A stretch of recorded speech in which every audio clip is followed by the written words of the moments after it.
water, the liquid that oceans are made of. And it fills endless depths. Only few will venture out into the endless open ocean of this vast underwater world. Most of the ocean inhabitants live in the city, as it were, like human societies. Very close together, with friendly neighbors and nasty co-tenants. While dangerous robbers lurk around at the edge of town.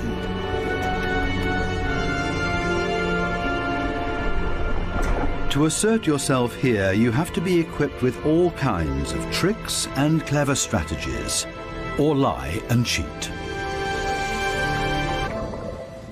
Coral reefs are the largest structures in the world. They're giant submerged metropolises.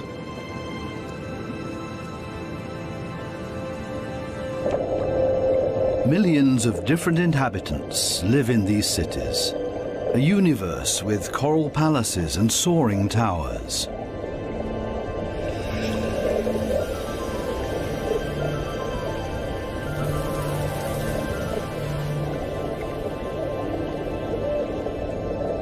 Every neighborhood has a chief. The entire street belongs to this guy. No trespassing, okay? A typical large city with all the noise and ruckus.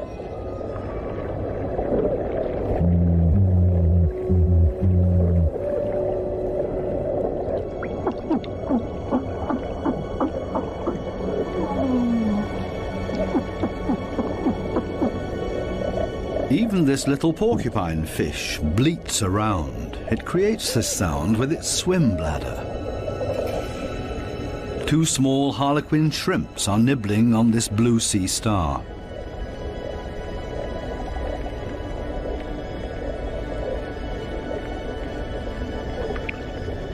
If someone else shows up, he will catch hell.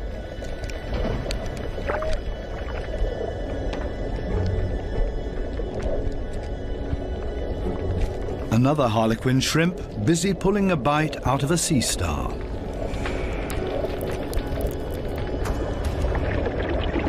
Moray eels in disagreement.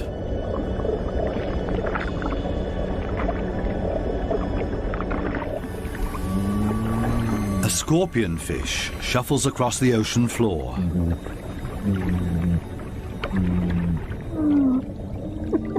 Everything and everybody makes a lot of noise. A boxer crab threatens everybody that comes by, holding 2 poisonous anemones in its claws. At least the anemone reef looks peaceful. Or does it? The clownfishes are having a huge squabble. Who does this anemone belong to? We can hardly see this fish, but he's easy to hear, a crocodile fish. Does this giant puffer fish hear something?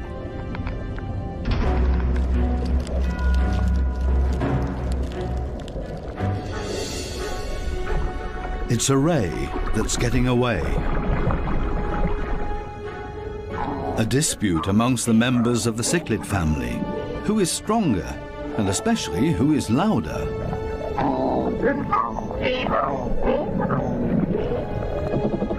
2 Walkman fish are noisily trying to woo a female.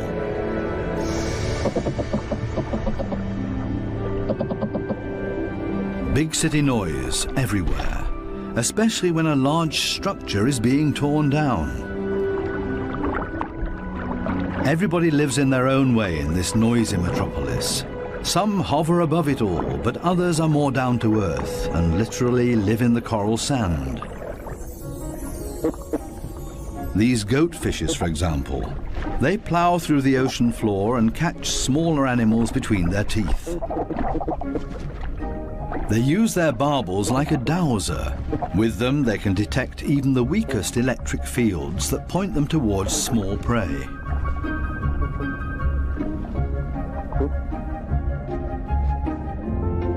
These gobies also dredge through the sand and feed on what they find in there. There's another way of finding prey in the sand. This blue-spotted stingray uses its wings like shovels, and there's always a chance of stealing something. While one works, others just stand by and feed on what's left over, maybe a piece of crab or a mussel. You have to be very familiar with this area to find the best morsels.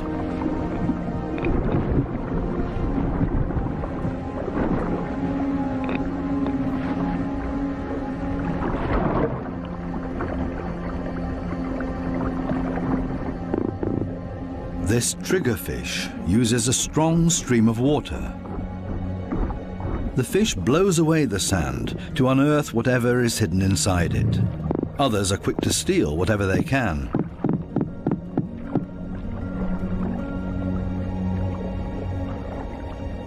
The triggerfish is a commanding fish, and most reef inhabitants are easily intimidated by him, except for these strange visitors that don't seem to show fear.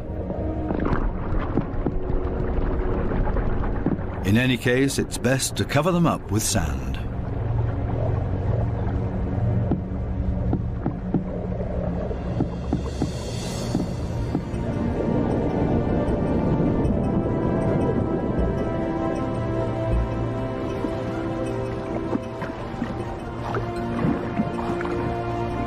It's not easy for a small fish in a big city. There's always somebody with bad intentions, and you have to be extra careful not to get swallowed, like these moon wrasses, for example. So it's always safer for the smallest among the reef inhabitants to show up in schools. It's difficult to keep an eye out for only one little fish, and as a result the predator often grabs blindly at nothing and comes up empty. To show up in a big mob is always safest. Others are easily distracted at the sight of so much prey all at once. This easygoing giant pufferfish would never have a chance here anyway. Being part of a school of fish is always the best protection from predators. The slow ones are being ignored. No danger here.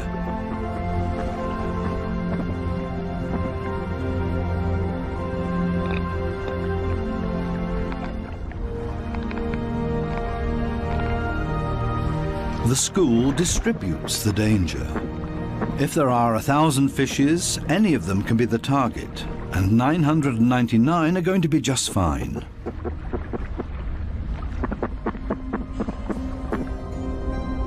But what about loners, or those that live as a couple?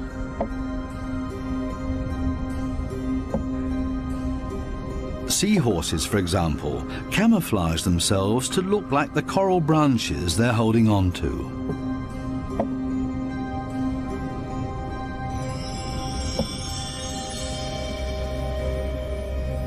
Even more difficult to see, where is the animal here?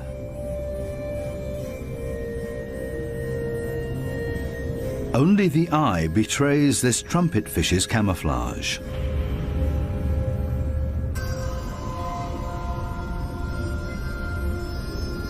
They do everything to not look like themselves, ornate ghost pipefishes. They're inseparable, a couple. The female is already carrying eggs in her extended belly. Before long, the male will fertilize her eggs. They are still regular fishes, despite their unique costume. This one looks like torn-off seagrass. The spiny wasp fish rocks back and forth in the current.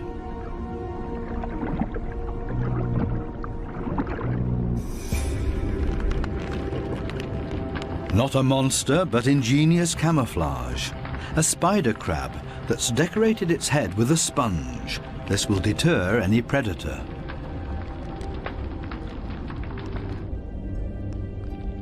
Another great camouflage, a barrel decorated with rocks.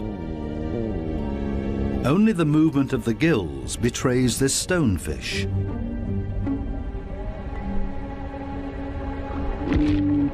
Even a smack with a fin doesn't bother him. The fish knows it will not hurt him. It only shoves him a little further to the side.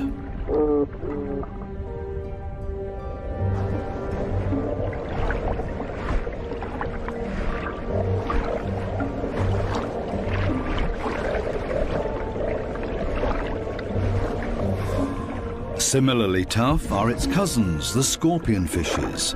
They lie there as if dead, especially when others around them freak out. And even when moray eels fight with lionfishes for food.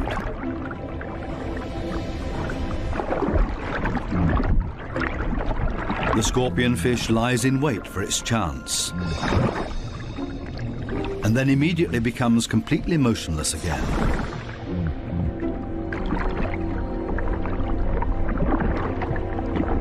The only difference is that it raises its dorsal fins with the poisonous barbs inside, is completely still but now also armed. This large anglerfish virtually blends into the background tangle of algae and leaves. Right now, the anglerfish is on high alert. It ejects a large cloud in order to throw off predators. It's not the time to feed or catch anything. Its angling rod is lying flat on the fish's back. The white tip at the end of the rod is used to lure prey. The anglerfish feels threatened by something. Finally, it gives up its camouflage and moves further over, using its fins to float. As soon as the fish retracts the fins, it sinks to the ocean floor. Anglerfishes come in all kinds of shapes and sizes. Their trick is ingenious, using the angling rod as a lure. And every curious little fish becomes dinner. Many animals, including ocean inhabitants, communicate with a mixture of sounds and behavior. Everybody has to look out for their own survival in this metropolis of ocean inhabitants. But it seems maybe not quite everybody does it by themselves. The partner goby has come to an agreement with two pistol shrimps. The goby keeps an eye on things while the shrimps keep maintaining their hole. Larger rocks at the entrance are ideal for securing it.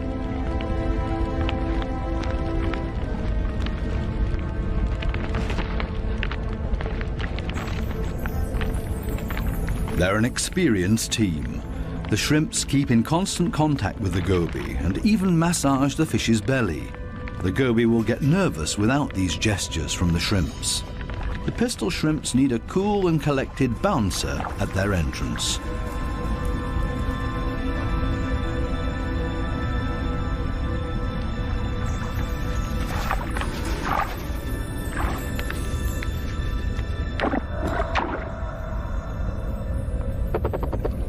Teamwork. This is where the anemones settle with their poisonous tentacles.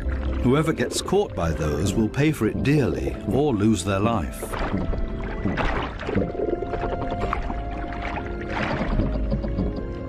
No wonder that there is virtually no one who likes to settle here. The little clownfishes are the only ones that know how to deal with these tentacles. They cover themselves with the slime of the anemone's tentacles and are protected from the poison. The clowns are safe in here, and in return will protect their anemone as well as they can. This seems like a sensible deal. But on occasion, the anemone will pull the tentacles inside its column-shaped body, which means the clownfish's home is gone. When this happens, they panic and look for another anemone that they can hide in for the time being. Unfortunately, this one is already occupied, and the next one as well, and this means having to fight its current owner. There's much to lose for the clowns. Without the anemone, they can't procreate. The clownfishes attach their eggs to the bottom of the column-shaped foot of their anemone, hidden behind the poisonous tentacles.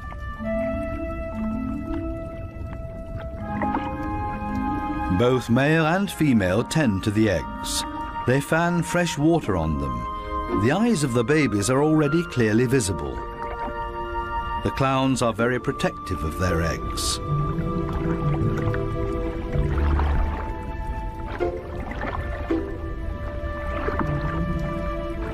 It takes the two of them to protect their offspring, and only in conjunction with the anemone. Everybody in the reef has to take special care of their young. If they don't, it means their species will simply die out. So it's not surprising that everybody gives it their best effort.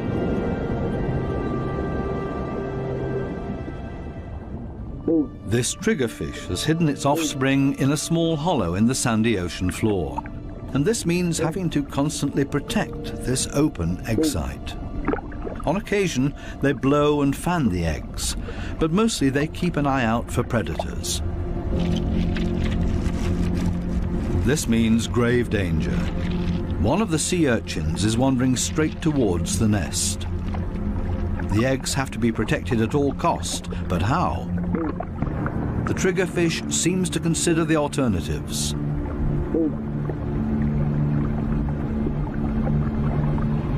But then it blows and then rams the sea urchin. Again and again until it breaks, the sea urchin's guts spill out into the open. A few more hits for good measure. The danger has been averted. Everything else is easy.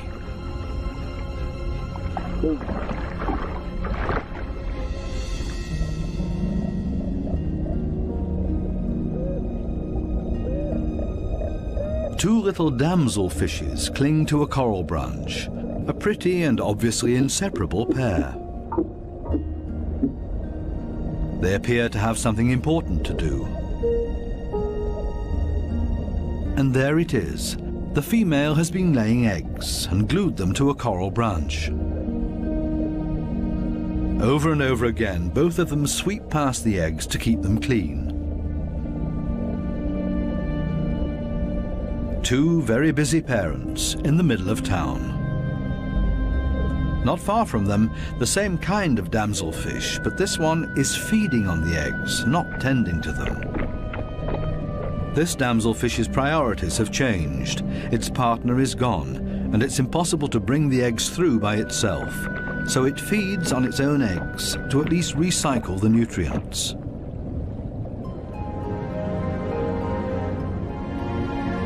There are many different strategies to give one's offspring a good start.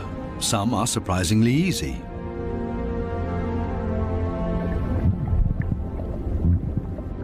The mass mating of the black sea breams. The males are so generous with their sperm that often a cloud of it will engulf the entire wedding party.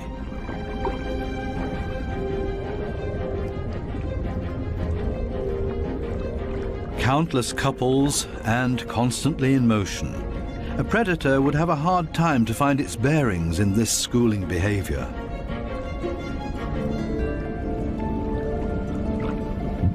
The fish's instincts cause them to mass mate in order to ensure the survival of their species.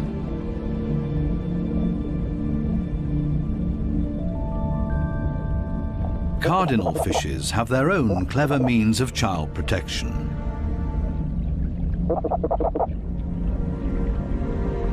It's not time yet. The couple are still flirting and courting with each other, going around and around.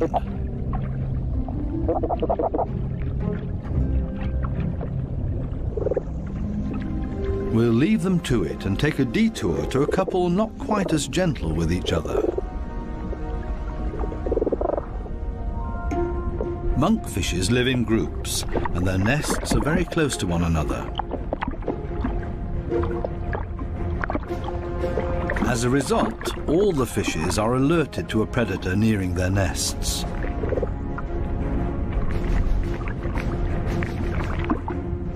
Hermit crabs love to feast on the eggs of the monkfishes, so the protective parents are all getting nervous.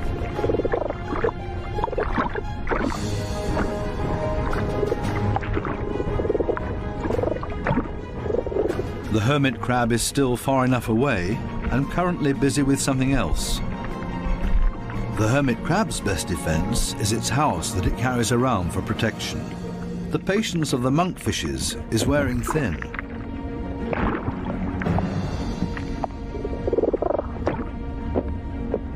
Now everyone attacks in order to bowl the crab away from their nests.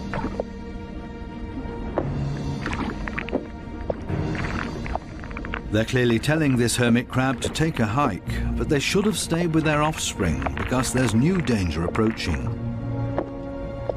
A gaggle of rainbow wrasses takes advantage of this unique opportunity and ravages the monkfish nests.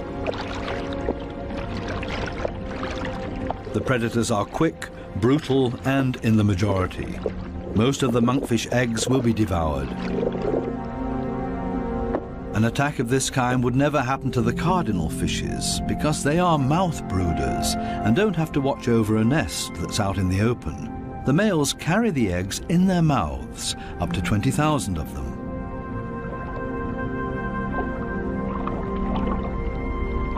A mobile nursery.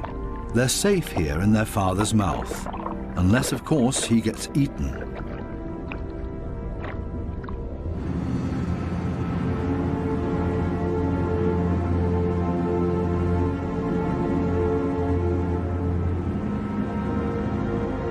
During the night, when it's dark, the danger is greatest. These underwater cities have a very active nightlife with special attractions. Basket starfishes come out and sit in the current. It's a night-active type of brittle star. With their arms full of tiny little hooks, they filter plankton out of the water to feed.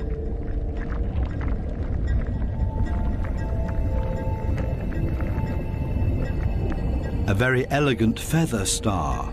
It's on the move to find a better spot to filter plankton.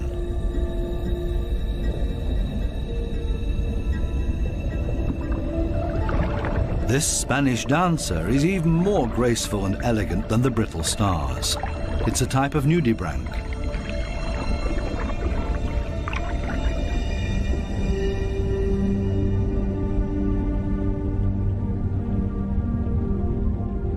The giant pufferfish is relaxed and spends the night dozing off on the sandy bottom. Others prefer the safety of their quiet bedroom, a surgeonfish. Everybody settles in for the night as comfortably as possible. The parrotfish tucks itself away in its mucus cocoon for protection against predators. Everybody's sleeping arrangements are different. The poor triggerfish has to stand guard by its nest all night long. There's no time to rest.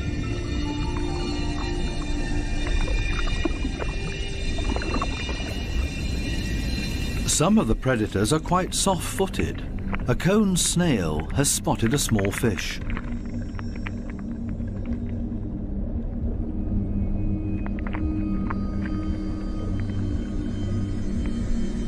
The snail is fast, and the prey disappears in the blink of an eye.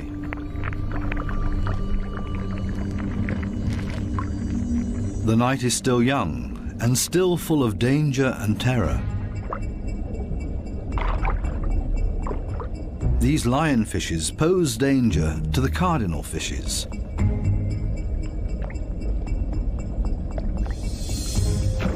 Lionfishes suck in their prey.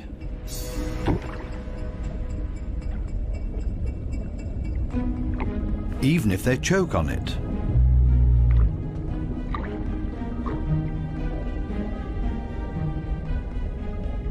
They're hanging around waiting for their chance.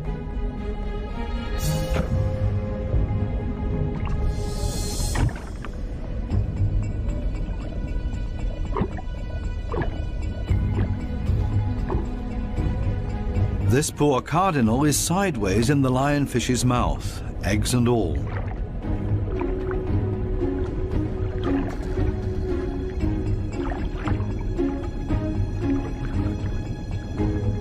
Lionfishes aren't the most elegant predators, with all their attachments and frayed fins. But this is all part of their camouflage. They're harder to see and blend into the background. Outside the reef, the lionfishes hunt as a school. They drive their prey towards one another with their fanned-out fins.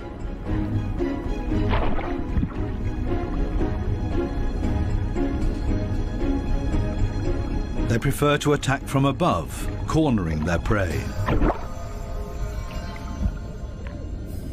This is not a different location, just different light. These special blue lights totally change the appearance of the reef.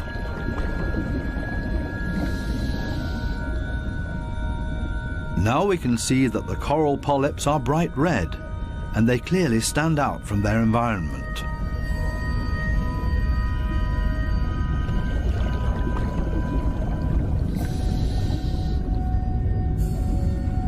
A new and fascinating perspective on the communication of many ocean inhabitants.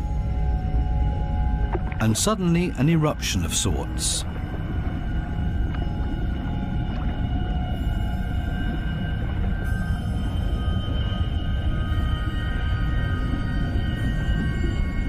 It looks like smoke, but in reality it's a type of reproduction.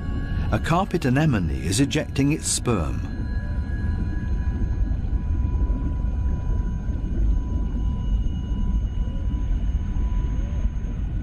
In the blue light, it looks like a dramatic eruption.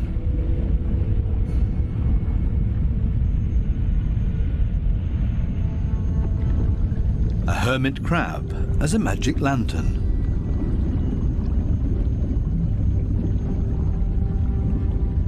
The blue light brings out these colors.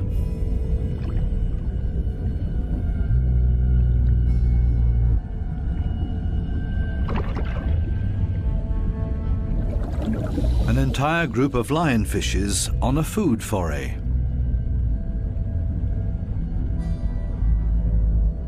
The animals don't seem to know any fear.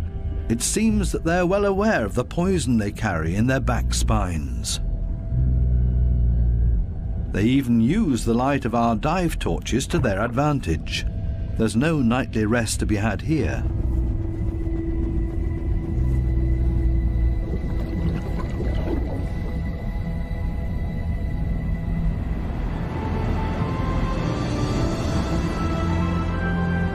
With the first daylight, new life comes into the reef city.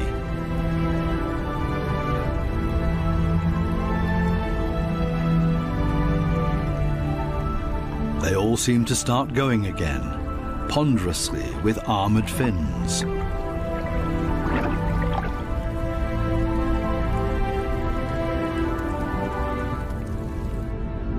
As pedestrians, and as light and quiet as possible.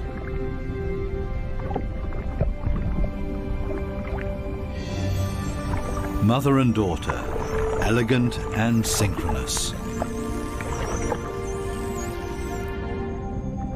Some have to hustle along on 10 legs. This spider crab runs straight into a brittle star gathering. A giant smash-up in the early morning.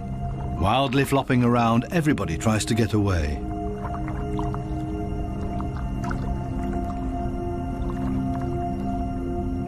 As in every city, there are also shopping opportunities here.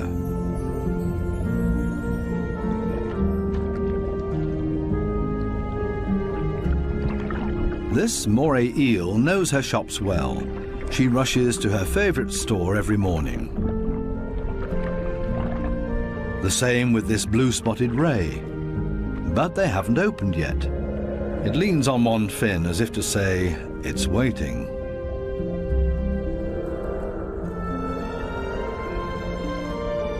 Similar problems in a branch further up. These sweet lips are also waiting to be tended to. Here they come, a little late this morning. The small cleaner wrasses are starting to open their shop and are hungry. They're ready to rid their customers of parasites. This ray is also being served. It likes to have its gills cleaned. This is a barter business. One side gets cleaned, the other fed. A very fair deal. Clownfishes seem to be excluded from this business because they can't leave their anemone. In their case, the cleaner fishes make house calls.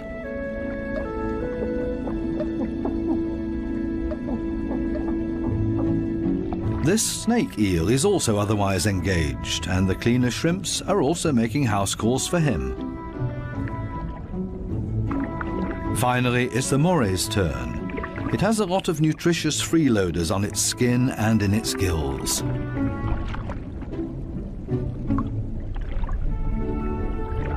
All of a sudden, the cleaners leave. Why?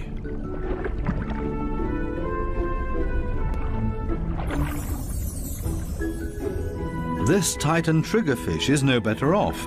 The treatment has stopped before he was finished. The cleaner fishes have new customers, clients that have never come to see them before, and they're now being preferred over old customers. The point is that these new clients will like the service here so much that they will come back again. The regular customers have to be patient and wait until the new clients are finished. Cleaner fishes operate solely according to economic rules. This guy has also come for the first time and quite enjoys their service.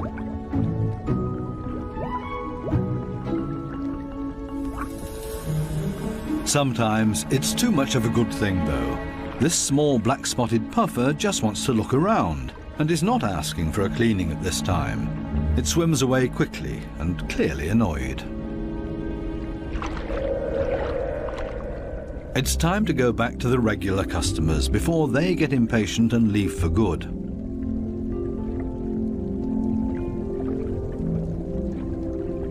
Digging deep where the gills are dirtiest.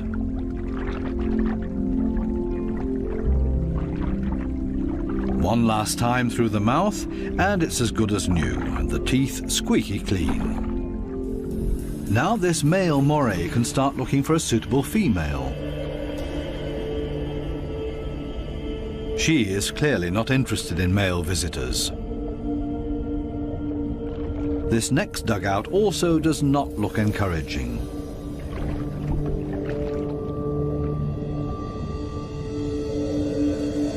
These two have already found each other. A strange pair with a triggerfish as roommate. They seem to get along just fine. It's difficult to cut in as a stranger.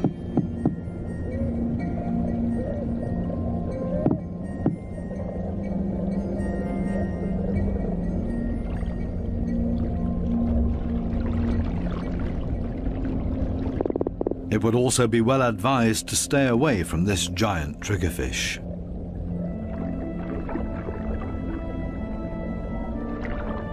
This, on the other hand, might be a different situation. It's important to be patient.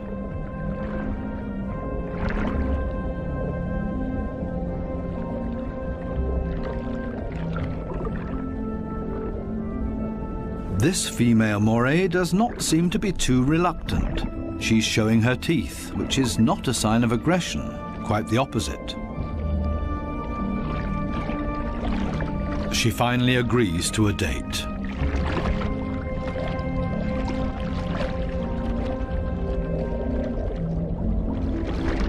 The two of them are getting to know each other. Moray eels are very gentle with their mates.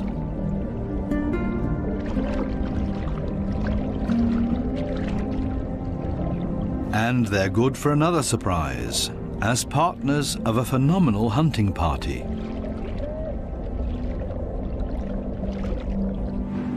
These types of hunting parties have to find each other first in this big city.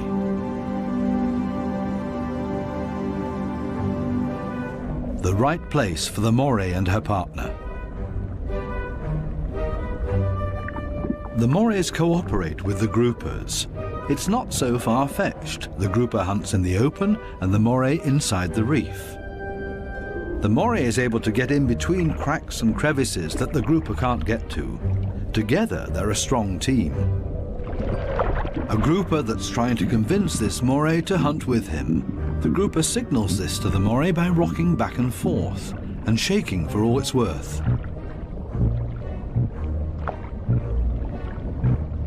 All for nothing. This moray doesn't understand and stays in its cave.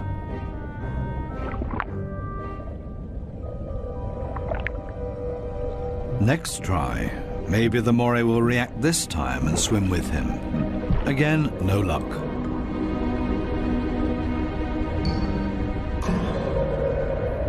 Finally, this moray seems to understand the grouper and is hungry. The grouper tilts its head and the moray accepts his invitation. Together they swim through the reef. The moray prefers to swim between the dark alleyways, and the grouper decides it's safer to stay on the main streets around the reef. This is not the right place. The grouper expected to find scared prey here. The moray takes a break and waits. It's not going to happen this way. Again, another invitation to go. They continue through the reef to another coral head. Also nothing for them here either. The moray is getting ambitious as well now and initiates a hunt on her own.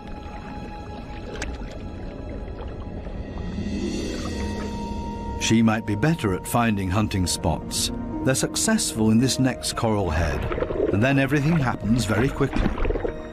The fishes are panicked, and both hunters are able to profit from that.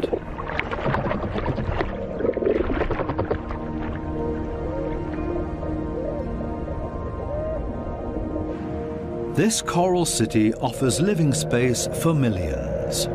Many hideouts and crevices provide protection for everybody. My home is my castle.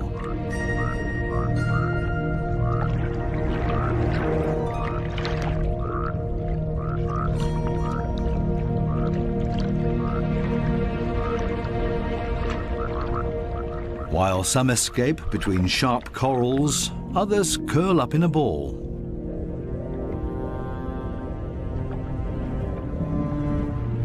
Octopuses don't have bones and are therefore able to change shape.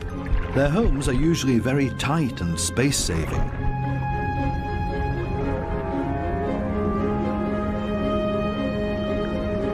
They like to live a bit further apart from their neighbors because they're not necessarily always friends with one another.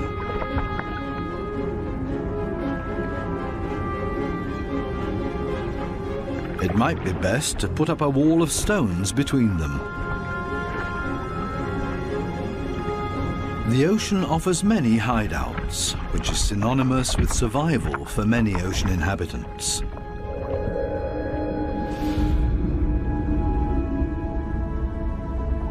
There can also be hideouts that nature never intended to be there.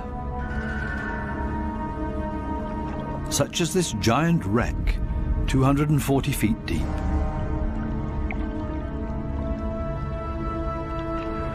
A research submarine on its way into the deep comes across a sunken freighter. It's an artificial world with countless nooks and crevices to offer protection and a home for many ocean inhabitants.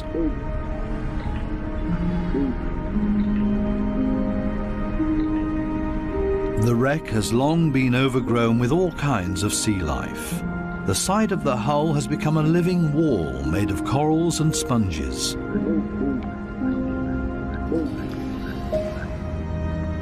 Sunfishes, with their odd form of movement, patrol this area. They're looking for jellyfish.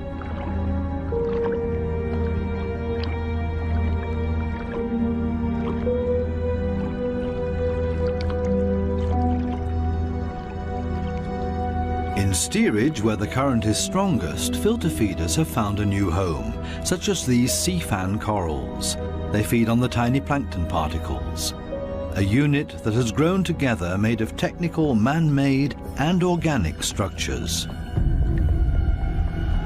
Even the steel anchor has grown a second skin, made of living beings. It offers these delicate creatures a solid structure to grow on. They have all made a comfortable home in this sunken world. Not even the lights of the stub disturb any of the wreck inhabitants. New life has been created out of the tragedy of this sunken ship, the ingenious, life-renewing cycle of nature. The Morays are sharing a home. They seem to be exceptionally friendly towards one another, even with this conger eel as their neighbour.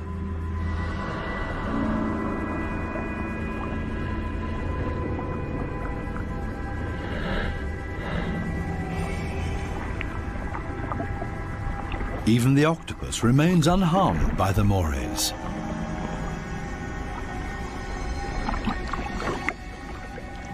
A unique environment made of steel that offers many different opportunities for ocean inhabitants to use it.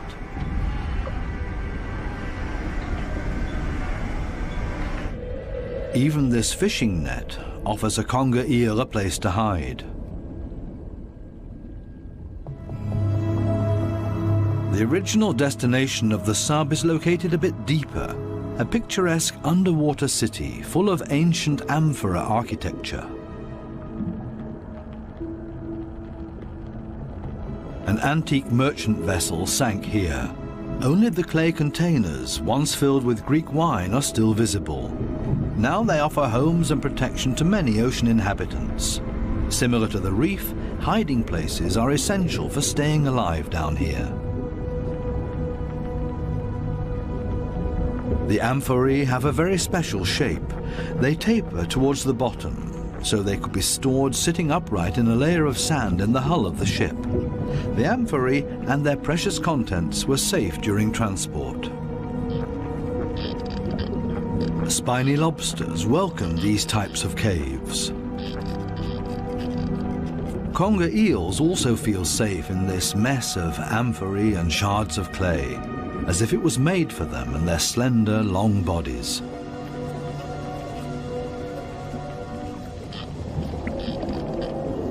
The city of amphorae on the ocean floor provides countless opportunities to observe, disappear, and be unseen.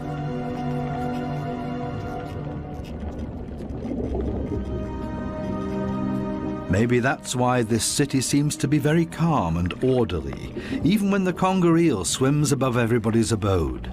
Nobody panics because they only have to withdraw slowly into their homes and are safe. The same goes for this forkbeard.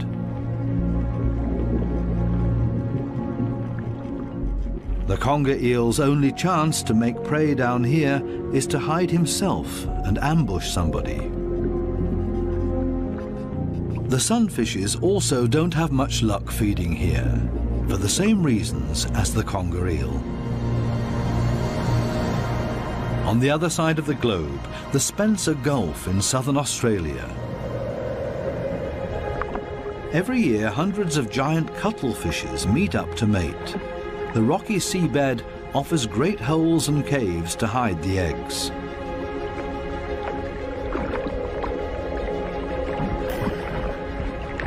The females are smaller than the males and seem to be a bit shy, keeping their arms tucked tightly together.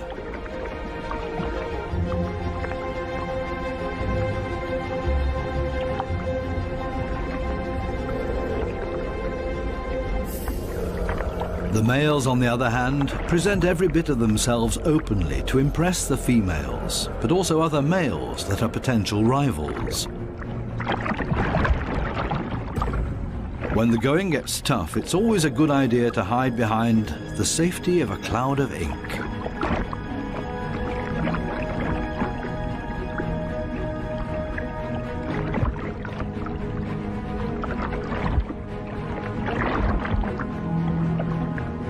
Without much success. Escape in reverse.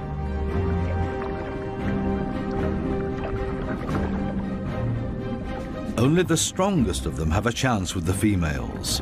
He's a winner and courts his female by changing his color to interesting stripes. She has agreed to mate with him, and they hug tightly. He deposits his sperm package into her mantle opening. Immediately afterwards, she withdraws into one of the caves on the ocean floor in order to avoid courtship from other males, a clear signal. The male is protecting his female from other rivals.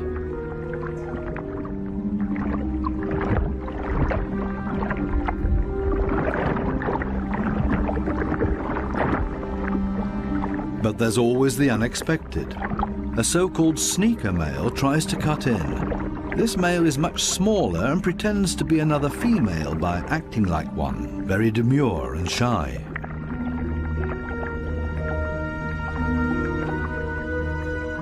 All seems to be fine in the den. He's busy chasing away other rivals from this new supposed female. Especially now that there are two females under his protection. It can't hurt.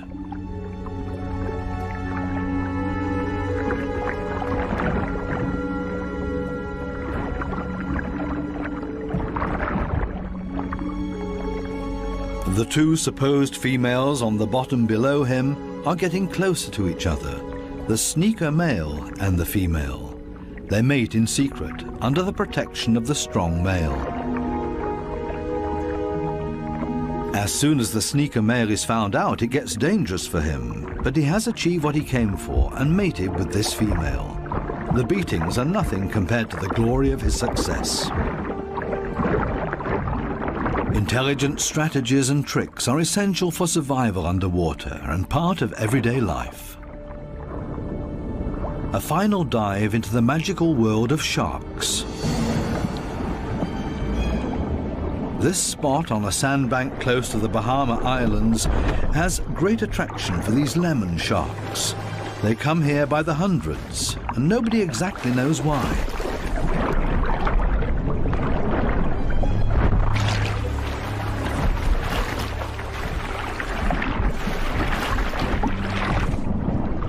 This sandy plateau in the middle of the open ocean is easy for scientists to get to.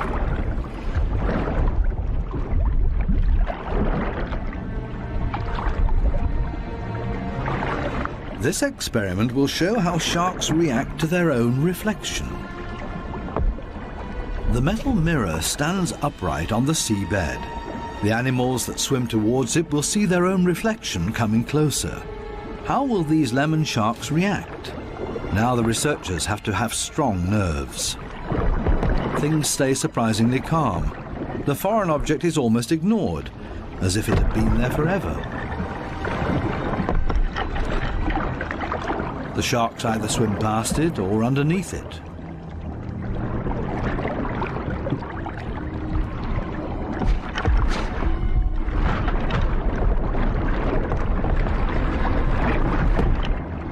The scientists expected a bit more, and soon the sharks lose all interest in the mirror.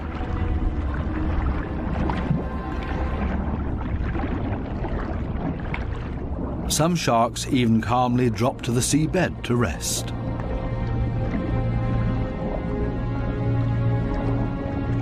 The only ones alarmed by this behavior are the remoras that like to keep moving.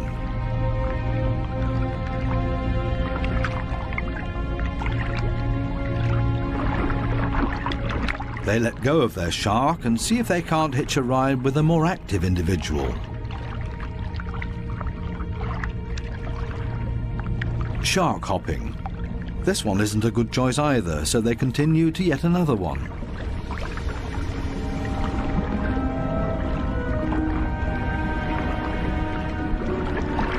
All of a sudden, something happens to the mirror, and the peaceful afternoon on the sandbank changes quickly into the complete opposite. The rope that the mirror is attached to loosens and the mirror falls over.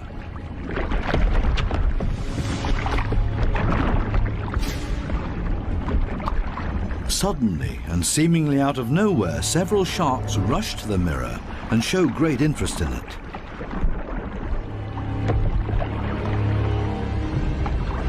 They smell and touch it, and they get more and more excited.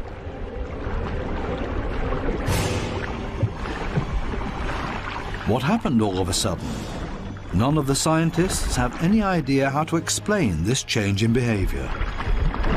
The animals that were calm and collected only a second ago are now completely out of their minds, and the situation quickly escalates into a mass attack on the mirror. Do they mistake their own reflection for an opponent?